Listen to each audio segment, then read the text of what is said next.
what have I been doing for the past year? I haven't really done anything. It's because this country, it seduces you into doing nothing.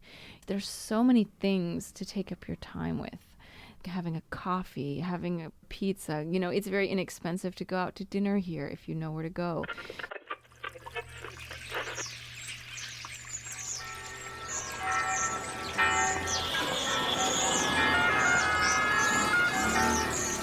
Welcome to Rome. This is The Bittersweet Life with Katy Sewall and Tiffany Parks. Hello, welcome to The Bittersweet Life. I'm Katy Sewall. I'm Tiffany Parks.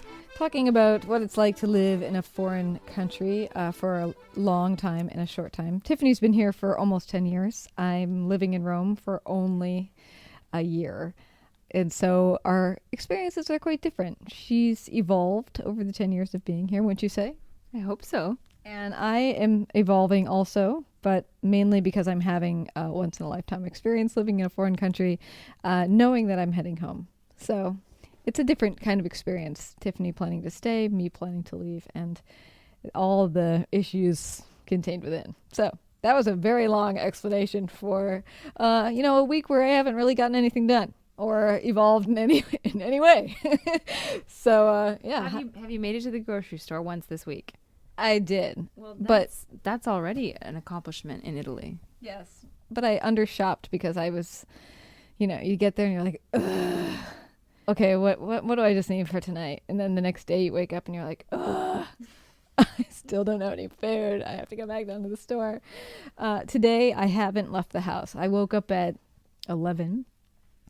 I actually woke up at 6:30 and thought about getting out of bed. And then I thought, why bother? I'll just go back to bed. Then I got up and I realized that it was raining outside. And I have evolved in the sense that, like an Italian person in general, I don't like to go outside when it's raining, even though I'm from Seattle, which is pretty ridiculous. So I noticed it was raining. So then I thought, well, I guess I won't be going anywhere today. So I've been shuffling around the house and I've got some things done around. I've answered some emails. You've made the bed. I made the bed. I mainly made it because you were coming over. It was not made up until an hour or so ago. So that's been my day. How about you, Tiffany? Well, I actually got up quite early this morning. I got up at 6:40. I'm working towards getting up every day at 6. Haven't quite gotten there yet, but that's my goal because I'm a morning person, because I function well in the morning and not at night. But that said, I had a typical work day today. Nothing too exciting or interesting happened. I can't really complain.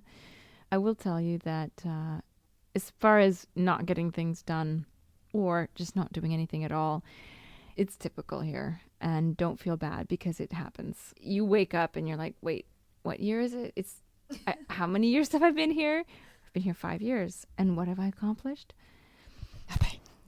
I've made the bed today. That's about all I can say for myself. Well, my problem is being on my own schedule for the most part. If I sleep in too late, which I have been doing for about the last week, I was being very good about getting up earlier before and not staying up so late. But now I'm sleeping in really long. So by the time I'm actually up and rolling and could go do something, it's noon and everything's closed.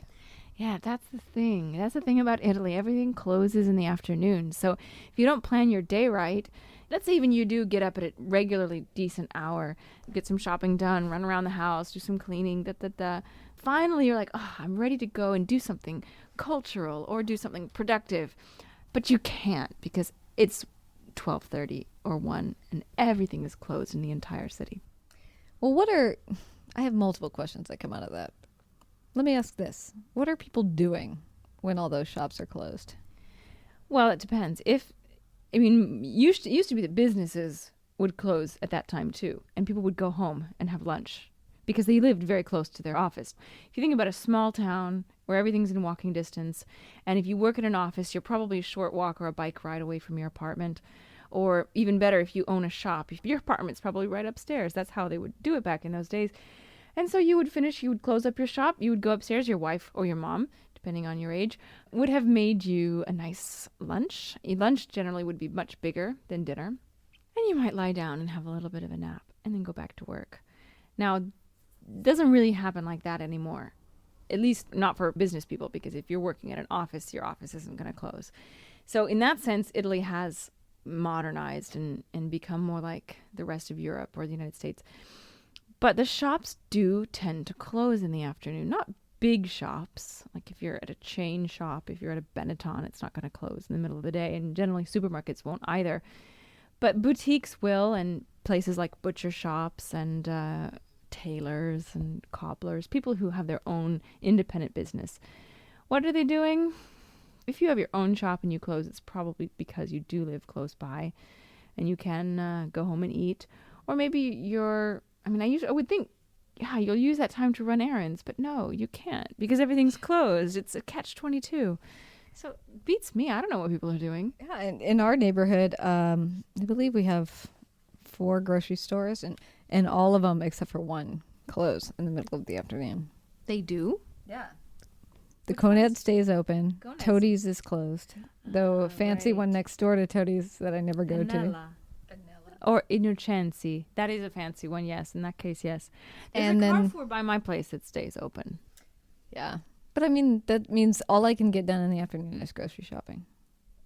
No, it's true. But what worse than for you, is for the people who work in those types of places. Not the owners, the cashiers or what have you. I mean, how annoying would it be to get up early, go to work, and then have a 4-hour break or 3-hour break in the middle of the day and then have to work until 8 p.m. It ruins your whole day. It would be so much nicer to just work straight through and get off 3 hours early and go home to your family. I don't understand it. Well, it goes along with what seems to be the culture here a little bit, is that as someone wisely advised my husband Derek and I, as we were first entering the country and we were running around like crazy Americans trying to accomplish the top of Everest and back in a day, someone wisely told us that if you get one thing done in the day in Italy, you should consider that a very productive day. You get one thing done, you check it off your list, you go out, you get a cappuccino, you take a nap. For us, that was very reassuring because at the time we were so frustrated with how much we would try to get done in a day and not succeed. The bad thing about that has been that now we're like, I wrote for 15 minutes this morning and I went to the grocery store. Check, done. Done and done. Give me a prize. Give me my cappuccino. I'm going to go take a nap. I got to go play some more Candy Crush Saga. It's so true. I mean, I do think that when it comes to bureaucracy, that's very wise. One piece of bureaucracy in a day is more than anyone could possibly bear in this country. And I was, quite frankly, stunned when you guys got Derek's paperwork done in a matter of 1 week, I think it was. You were terribly stressed about it. Both of you were you were calling me worried. This place is closed. The office hours aren't as they are listed. It's not true. The people are giving us the runaround. They're telling us to go here. They're telling us to go there. And I'm thinking, and your point is, this is normal. And when he said that you had everything done in 1 week, I was shocked. I couldn't believe it. It takes most people 6 months, easy. Well, we also lost about 20 pounds that week each running around this city. We were eating like absolute cows and we were getting thinner and thinner and thinner because we were walking so many miles a day. That was probably the end of us being Americans, was completing that paperwork in a week. Yes, and now you have started to become Italian. Would you say then that you personally were a much more productive human being when you were living in the United States than you are now? I don't think so. But not because of Italy. Because I think when I was younger, well, it's hard to say. It depends because I mean, I've been here so long now that I can kind of split up my time here. I feel like the first 4 or 5 years here, I was not very productive. And more recently, I have become much more productive. I think that's more to do with my age and realizing specifically what I want to do with my life and having a much clearer goal. I had a very clear goal when I was younger in the States as well, but things changed along the way.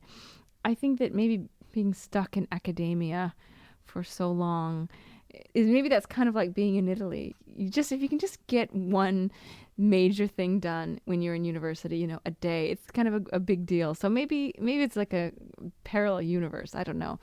But I didn't feel that I was so incredibly productive in the United States and then that all changed when I got here.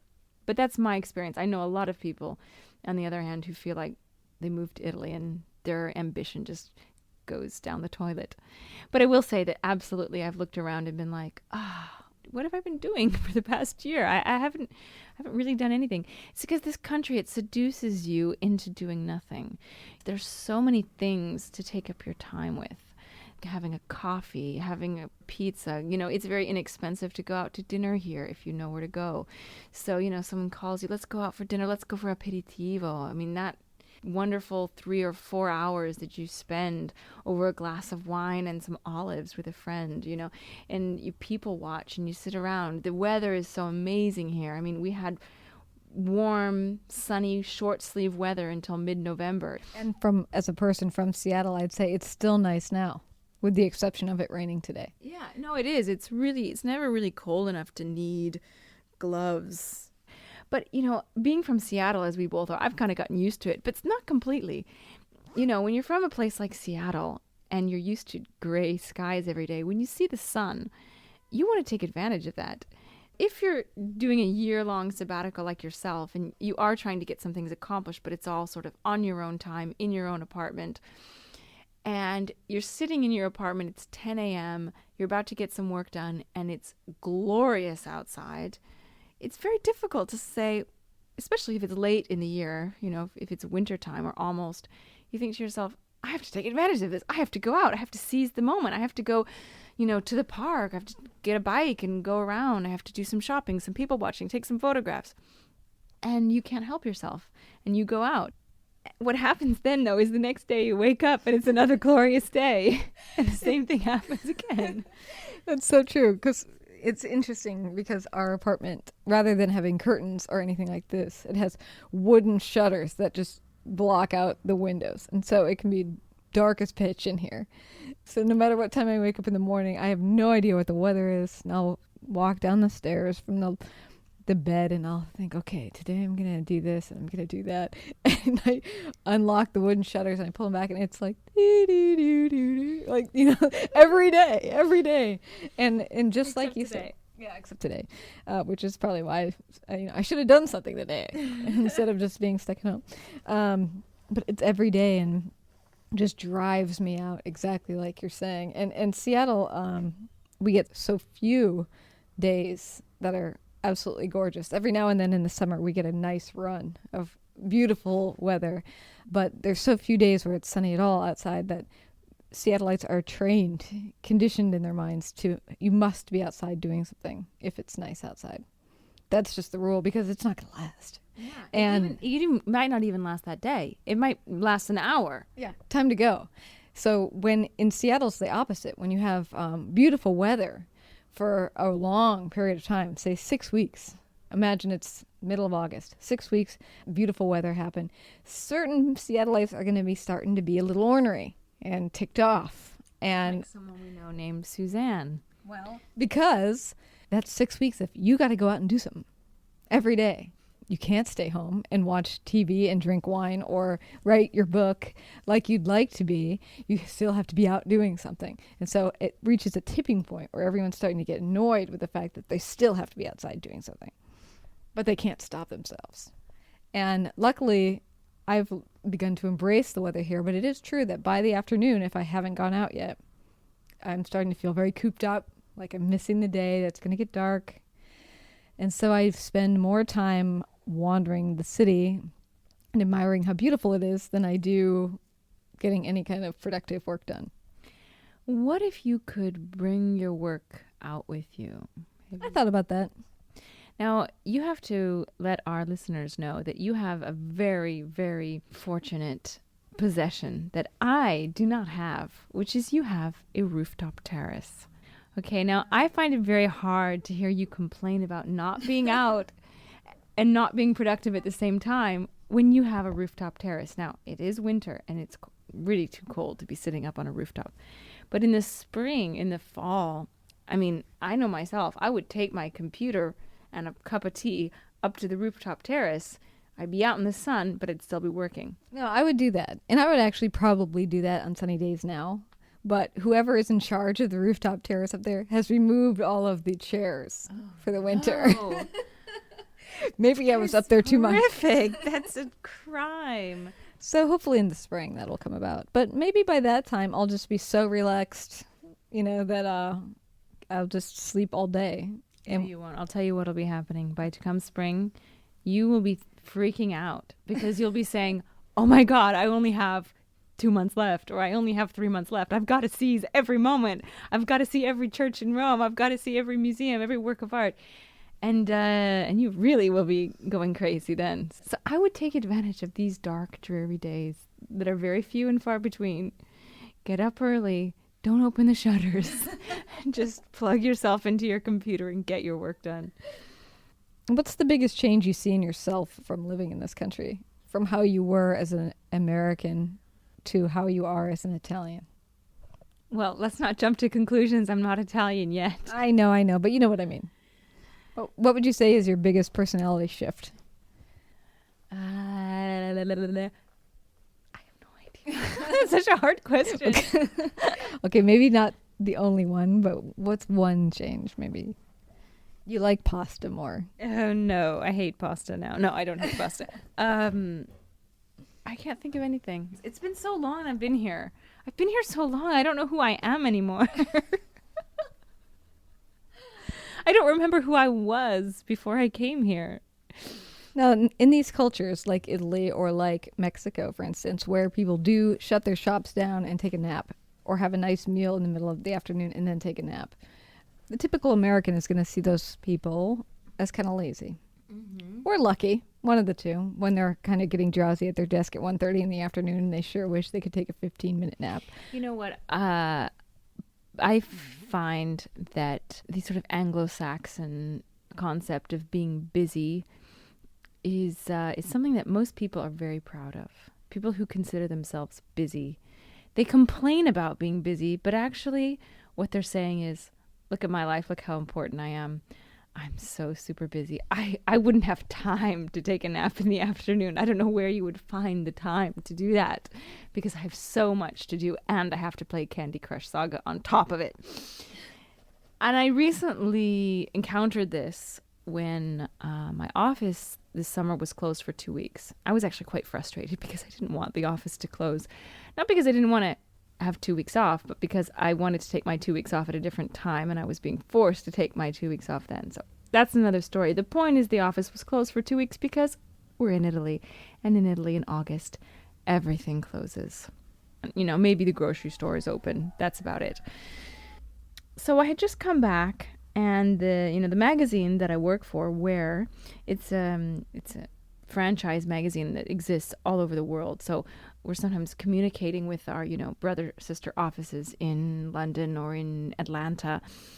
And I was having some communications with the people that run the Atlanta office, and I was really late getting back to them because we'd been closed for 2 weeks. And the week after that, I'd been playing catch up and getting everything back in order.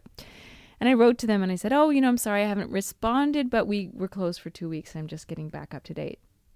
And he wrote me this message that was meant to be like, oh, lucky you, wow. But really what he was trying to say was, wow, you guys in Rome are really lazy. We would never take 2 weeks off. Ha, ha, ha. I wish we had 2 weeks to take off. And I don't really think that this is something to brag about. Now, I'm definitely someone who believes in seizing the moment. And, when you have, an idea, you should really work at it. You should try to make it happen and you shouldn't slack off. But on the other hand, I think taking vacations and taking time off is a really important thing, and people need it, just like it's a stupid analogy, but when you use your cell phone too much, you run down the battery and the battery starts lasting less and less. And it's the same thing. If you don't give yourself relaxation and breaks and time to enjoy life, you're going to run yourself down. And if you're a creative person, it's even worse, because if you don't give yourself time to stop and let the images around you in, where are you going to go to for your inspiration? So I think that maybe that's the thing that's changed about me. Maybe I have mellowed out a little bit. I've allowed myself to sort of take time off and not think, I have 2 days off, I need to then run around and do this and this, but think, no, I'm just going to relax and take it easy. I feel like reading all day. I'm going to do that. Yeah, I think for me, that one of the questions that keeps coming up in my head, because I do have days where I'm very productive, all joking aside, but the big question that keeps coming up in my head is, is the discomfort in not necessarily having a plan or getting anything accomplished at certain times, is that because I've been conditioned to accomplish a lot all the time? Because I used to be in charge of a 2-hour daily radio show where every single day it had to be on the air. Or is it okay to just say, you have a year off? You're never going to have a year off again. If you want to spend your time going to museums, so what? Do it. But there's always that voice in the back of my head that's like, no, you're supposed to be getting stuff done. You're supposed to be figuring out what the next thing is. You're supposed to be like writing that book you never have time to write. You're supposed to be creating those new radio shows you've never had time to do. It's constantly the tug of war battle of you're supposed to be producing something versus you have time off for the first time in your life. I totally get that. Going to museums every day or going to visit churches or archaeological sites or whatever you might feel like you want to do could potentially give you so much more material to draw from to write that book or to come up with a new idea that it would be a crime to not do it. You have a year off, but you don't just have a year off. You have a year off in Rome. Mm-hmm. So I'm all for you taking advantage of everything that the city has to offer. You know, if you want to write a book, you will write it. There's enough time in the day. You will find a way. But the hard part isn't sitting down and writing it. The hard part is getting the inspiration. Or maybe it's not. I don't know. Maybe they're both hard equally. They're both hard. But the point is the inspiration can't be forced. And here you are. It's all around you. Mm-hmm. So from your point of view, looking back at America, do you think that we are burying ourselves in work and production out of fear or because of our own egos? The person that we must project into the world as a very competent, needed person? Absolutely. I think both. I think definitely ego is a part of it. And I mean, I'm not saying I don't suffer from it just because I live in Italy. I definitely do. But I mean, if you just look at the amount of time that Italians have off, you know, how many holidays we get, was shocked. I mean, I've only for a little over a year now been working at a full-time contracted job. Before that, I was always doing a couple of different part-time jobs or I was self-employed. And so now that I'm working as an employee full-time with a contract, I can't believe the amount of time that I have off. It's something like 25 or 30 even days, not counting weekends, which is like 5 or 6 weeks off a year. It's an incredible amount of time. I think it's more like 30. So 6 weeks of vacation paid. But you know what? That's normal to Europeans because, you know, what are you supposed to do? Work and that's it? Is that your whole life? To some Americans, it is. There are good things on both sides. I complain all the time about how Italians never get anything done. Not that they don't get anything done, but that they make it impossible for us to get things done. I see it at my own office. My colleague, who I love to complain about, she comes in on time. I will give her that. She sits down. She'll try to chat with me if she can. If I'm feeling chatty, you know, I'll give back. But otherwise, she reads the news. And she goes out and has a cigarette and just kind of hangs out. I can tell when she's working and when she's just sort of surfing the net. She does that until about 10 o'clock when our other colleague comes in and they go down and get a coffee for about 30 to 40 minutes every morning. And then she comes back, she has another cigarette, and then she sits down and she starts WhatsApping. And she'll do this for about a half an hour until finally around 11:30 she might get something done. And it drives me insane. It drives me absolutely insane. Because even if you have a job that permits you to have a little bit of free time during the workday, me as an American, you know, I'm always thinking, well, if I have some free time during the workday, I better use it to get something accomplished, something else. And that's just not the way that Italians think. And so I guess I'm trying to find a happy medium. So nobody else at your office would think that her behavior or her lack of working during a day is any problem whatsoever? As long as the magazine gets produced at the end of the month, I think that everybody is happy. And I mean, if they could, you know, find a way to whittle her hours down to part-time, they would do it. Unfortunately, or fortunately, depending on how you look at it, that's not possible with the contract that she has. Italy's laws favor the worker. With the type of contract that she has, if they tried to push her down to part-time, she could sue them or, something like that. So obviously it would make much more sense for her job to be part-time with the amount of work that she does. But that's not possible. And I guess they realize it's not possible. So as long as the work that she needs to do gets done, I guess that they're happy. And you're going to be stuck working with her forever because you're both under contract. Well, that I doubt will be the case, because although I have a lifetime contract as well, that just means they can't fire me. It doesn't mean I can't quit, and it certainly doesn't mean that I won't. Someday. I mean, I really enjoy the job right now, but it's not the only thing in my future, for sure. And like an American, you're driven to keep moving up. Yeah, it's difficult because I do feel the tug from both sides of the street. I have that American side of me that wants to achieve and that wants to be productive. And I really, not just because I feel like I have to, but because, like a lot of other people, having a goal brings a lot of contentment and makes you feel good, when you make accomplishments and when you reach your goals. But on the other side, having lived in Italy for so long, I have that other tug of just, oh, take it easy, go see an exhibit, have a nice long walk, to hang out with a friend over a cup of tea. You don't have to be running all the time. So I guess happy medium. Well, should we go get some tea? I think so. All right. I'm Katy Sewall. I'm Tiffany Parks. Join us again. We welcome your questions and your feedback. Reach the show by emailing bittersweetlife@mail.com. That's bittersweetlife@mail.com. Hey guys, it's Kitty in Rome, leaning out my window to let you hear what's going on in the street below. If you like the show, support us. Tell a friend. And consider donating. There's a donate button at our website, thebittersweetlife.net. A little bit from you helps us keep the bills paid. And thanks so much for spending these weeks with us.